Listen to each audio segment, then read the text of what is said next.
What was I supposed to do when my best friend told me his darkest secret? My parents were unalived on my 17th birthday. It was a horrible scene from what the police described to me.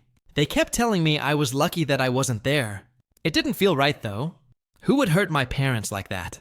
Everyone loved and cherished them. Almost the whole town showed up at their wake. Tears flowed from everyone. As they came up to me, most of them would say, "I'm sorry for your loss." Not David though. He just put his arm on top of my shoulder. "You can get through this," he had muttered.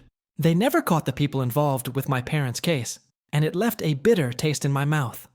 For years, I became obsessed with my parents' case and looking for clues.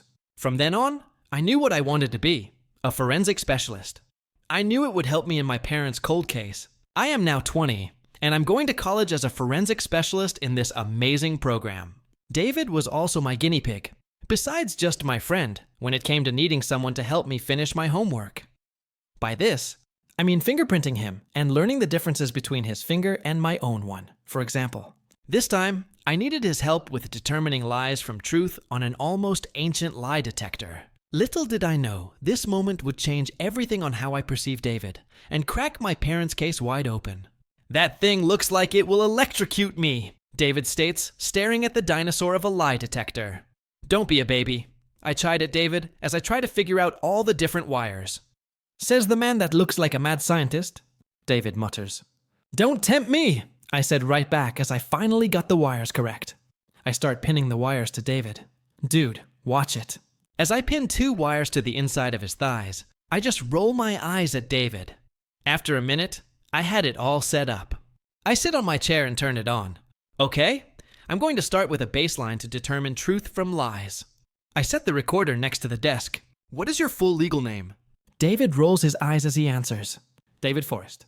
I watch how the needle holds steady. "Age, 21. Birthday, December 21st, 2004. The needle held steady with each of his truthful statements. Okay, lie about the next question. "What color is the sky?" David grins. "Green." I watched the needle jump slightly. I couldn't help but be impressed by the dinosaur lie detector. It made sense why back then they had a questioner and someone to watch the lie detector. Did you ever steal something or someone from someone else? No. The needle jumps as I marked the question as a lie, which I found strange. "Do you like the beach?" "Yes." I glanced at him as he shrugged. "Hot girls." I grin at David. Now that made sense. "Have you ever committed a felony crime?" No. Once again, a lie. I suddenly didn't feel like I knew David at all. I stayed calm and pushed on. "Do you enjoy music?" "Yes." "Do you like pizza?" "Yes." "Have you ever hurt someone?" "No." A lie. What was going on? "Have you ever loved someone?" "Yes." "Have you ever made fun of someone?" Sigh. Yes. I nodded because David did love his mom and had been a bully at one point. "Have you ever deceived someone after hurting them?" No. The needle jumps the highest I have seen it go so far. "Have you ever hated someone?" Yes, the truth. This was the strangest session I have ever seen done. "Who?" David doesn't answer. He stares at me for a long moment. "Are we done?" He starts taking the wires off of him. No. I stand my ground. "Who did or have hated?" "Back off, Brian," he snarls at me. "I will not." I stand in front of David. "Move." David snarls at me. "No." "Tell me." My head swings to the side as David punches me in the face. My lip splits open as I throw a punch. David takes it directly to his eye. "Who did you hurt?" David seems feral as he snarls at me. You pickle." "What?" "How the heck have you hurt me?" David shakes his head at me. "My darkest secret, and I'm not telling you." Something about that statement seemed dark, especially when I try to think of a time David has hurt me. Nothing comes to my mind before my eyes are blown wide. David just stares at me. No, you didn't unalive my parents." I snarl at David. David just stares at me, and I swore I saw evil staring back at me. "You unalived my parents." David looks at me and says only one word. Yes. All I could do was hand everything from my forensic class that David had helped me in over to the police when they arrested David, who had unalived my parents. My best friend this whole time, and I still allowed him to try and bring justice to the people who unalived my parents. Story 2. My wife demanded, "My mother is our new financial advisor. Give her all your investment passwords." I smiled. I'm so glad she's helping. Then I transferred my entire portfolio into a locked trust with a single payout clause to be dispersed only upon my mother-in-law's death. I, 38 male, am a pretty simple guy. I work in data analytics. I make good money. I save aggressively. My one complicated asset is my investment portfolio. It's not FU money, but it's not nothing. About $1.2 million. This is all premarital. It's money I made from stock options at a startup I worked at in my 20s, plus 15 years of militant saving. It's my retirement, my name, my account, my risk. My wife, Brenda, 35, and I have been married for 5 years. Our day-to-day finances are blended, a joint checking for bills, etc. But our big assets are separate. She has her 401k. I have my portfolio. This was never an issue until her mother, Eileen, 62, moved in.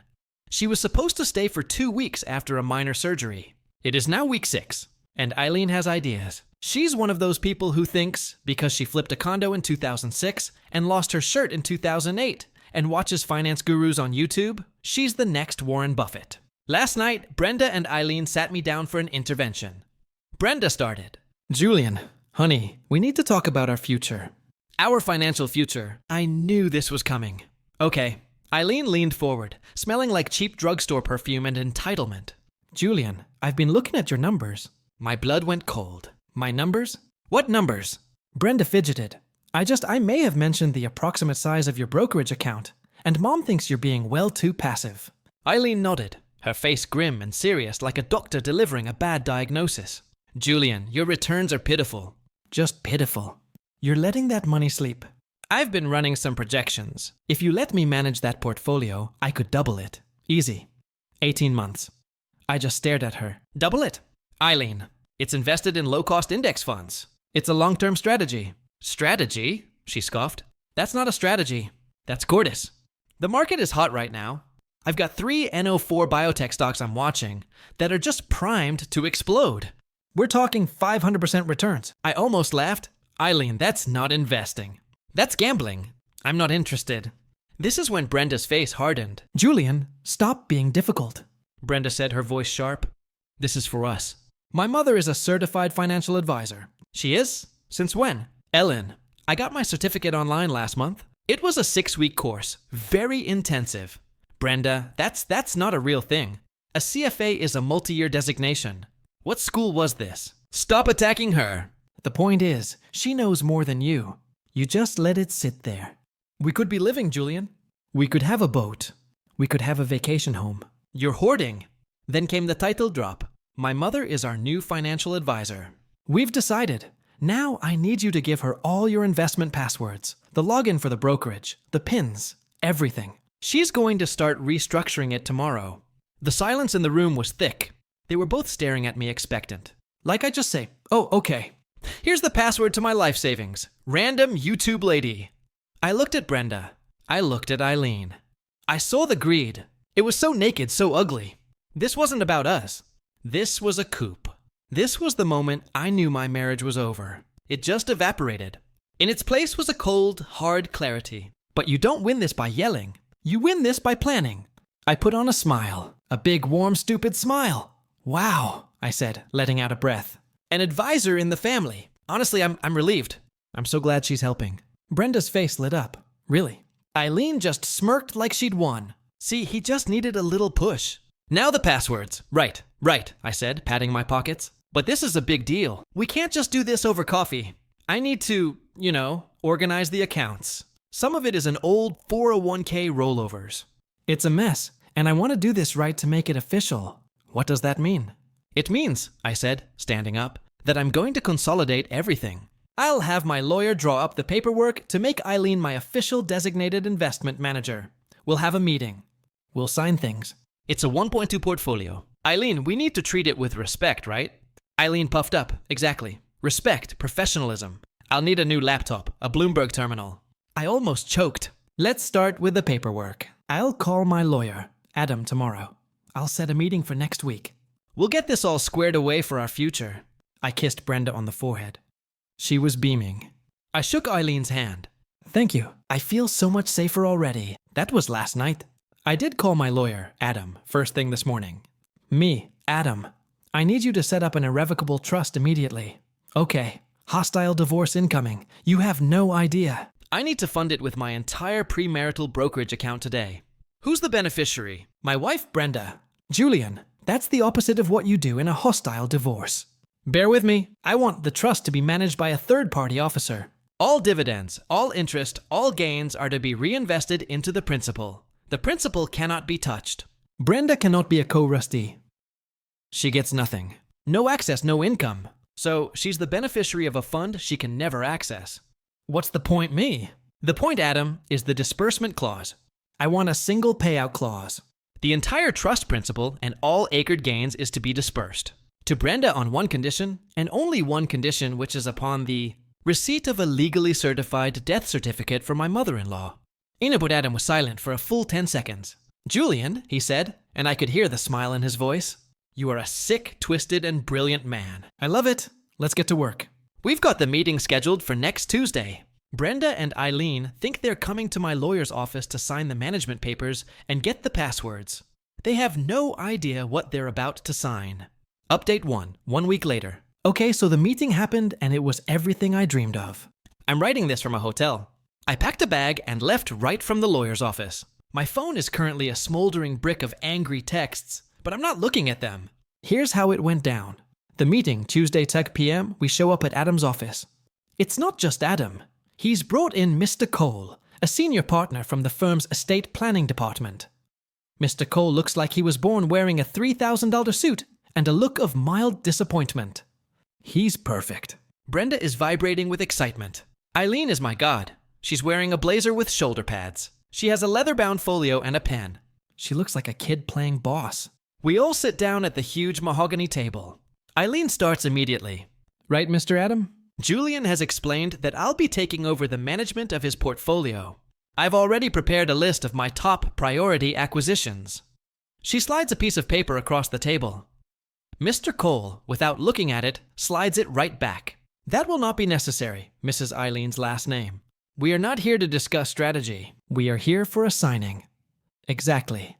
The papers that give me control. Where are the passwords? Eileen, please let the man speak. He's the expert. Brenda pats her mom's hand, smiling at me. I'm still the good husband. Mr. Mime has, with our counsel, taken a proactive step to secure his family's financial future. He has created an irrevocable trust into which he has already transferred his entire premarital brokerage portfolio. The transfer was completed this morning. A trust. Oh, Julian, that's so official. I love it. A trust. Good. Smart tax advantages. Now, as the trustee, you are not the trustee, madam. I am. Or rather, my firm is.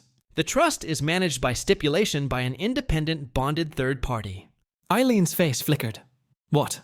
But I'm the advisor. You inspired this, Eileen. This is all because of you. I wanted to protect the money, just like you said. Indeed. The trust's terms are, as Julian stipulated, quite ironclad. All income, dividends, and gains are to be reinvested into the principal. No withdrawals of any kind are permitted. Brenda's smile froze. Wait, what do you mean?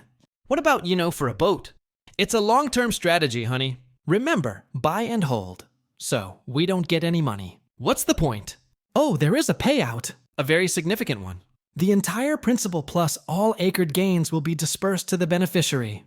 Oh, okay, good. And I'm the beneficiary. You are Mrs. the sole beneficiary. So, when does it pay out? When he's 65. When we retire. You tell them, Mr. Cole. I want them to hear it from you. It's the special clause we discussed. The one I added in your honor. Ian. Mr. Cole puts on his reading glasses. He picks up the top sheet of the trust document. Ah, him. The entire principal and all acred gains of the My Last Future Fund shall be held in stewardship by the firm until such time as a single specific condition is met upon which the trust will be immediately dissolved and all assets dispersed in full to the beneficiary. Yes, and the condition is as follows. Disbursement is to be executed upon the firm's receipt of a legally certified state-issued death certificate for Mrs. Eileen. Eileen's last name, mother of the beneficiary. The silence. Oh God, the silence. It was beautiful. Brenda, her brain Bluke screened. You could see the Error 404 message in her eyes. Eileen, however, processed it instantly. Her face went from smug to confused to a truly fascinating shade of mottled purple. What did you say? I did it, Eileen. You're my financial advisor.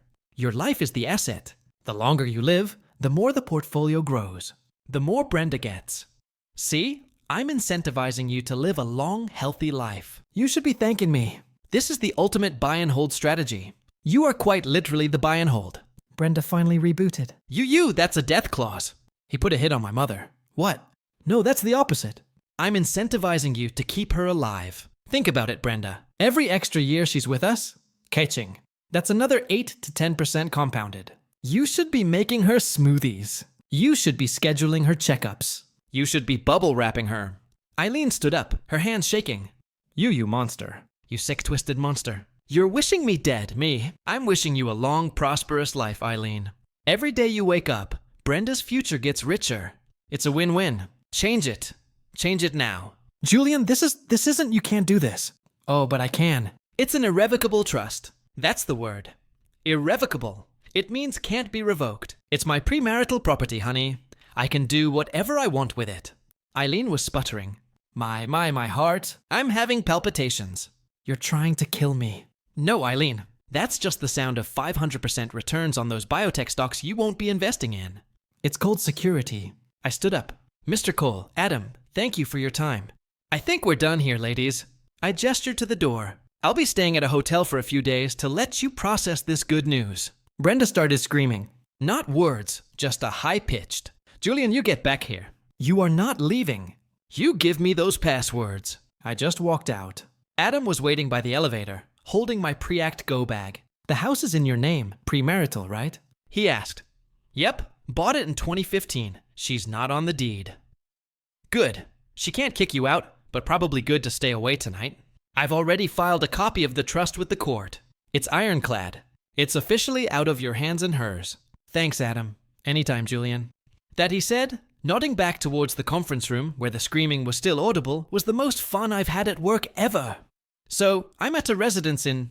I've blocked Eileen. I've muted Brenda. My phone has 28 missed calls and 52 new text messages. I'm ordering a pizza and watching a movie. I haven't felt this calm in months. Final update. 3 weeks later, it's been a ride. Thanks for all the DMs and comments. A lot of you called what happened next. I'm back in my house. The locks are changed, and I am officially wonderfully a single man. Well, in the process of becoming... So after the meeting, Brenda and Eileen went home to my home, and apparently tore my office apart. They were looking for the passwords.